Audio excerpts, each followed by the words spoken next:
just quickly, one more thing relating to the UK, and you touched on a big show there with Budgie and things like that, and Motorhead. But you did Monsters of Rock, didn't you, 1983? And again, what an incredible lineup: Whitesnake and Meatloaf and ZZ Top and Dio and Diamond Head. That's a hell of a lineup. I remember speaking to Stephen Pearcy from Rat, and he said that they had a pig's head thrown up on stage when they did their show one year. I mean, what do you remember of your experience with Donington? I remember I have many memories. Well, first of all, at Reading, we were getting bottled off the stage. We were getting bottled, not off the stage. And I stopped the show and famously called out, and that's a term for meaning invited to fight, 35,000 people, one at a time on the side of the stage. And the people just started laughing because this Yank's crazy. Because they could see I was serious. One at a time, line up, let's go. Stop throwing. And at that point, they sort of, said, well, you know what? Let's give these guys a chance. And then, we rocked out, of course. And then Lemmy and Pete Blay and Fast Eddie came on stage. Sadly, they're all gone now, those three guys, And we had a moment. So when we got to Donington and we went out on stage, now we have a hit record in the UK. Yeah. I Am On Me, Kids Are Back. We've got a hit album.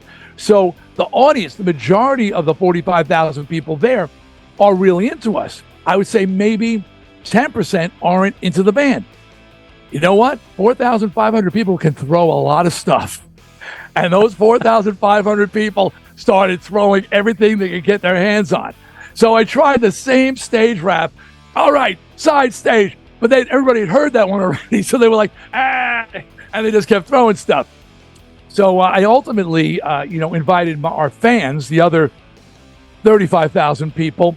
I said, where are my friends? And the place, those 35,000 people, hands in the air. I said, well, if my friend was on stage and someone was throwing stuff at him, I would kick the shit out of him. And if it was too big for me, I'd get a whole bunch of us and we'd pull that guy down and start beating the piss out of him. Well, the next song was like Altamont out there. I remember fires. I remember just fights all over the place as we're like ripping, tearing loose, whatever we were doing appropriately. And so that was a moment. And we, they stopped throwing things. Now, Dee, last question. I asked this to everybody. I put them on the spot. I'd like to find out what their favorite song is from their own back catalogue. So could you pick one from your own back catalogue that you love the most and give us a reason why? I wrote every song Twisted recorded by myself. So I say that just so you know. So I wouldn't present a song. I remember I told you with Stay Hungry, I would bring 20, 25 songs to the band. Yeah. We would do like just sort of quickie demos and then we would vote on the songs. But I wouldn't bring one song in that I wouldn't be proud that was to be on the album. So if they voted for it, I had to love it before I presented it to the band.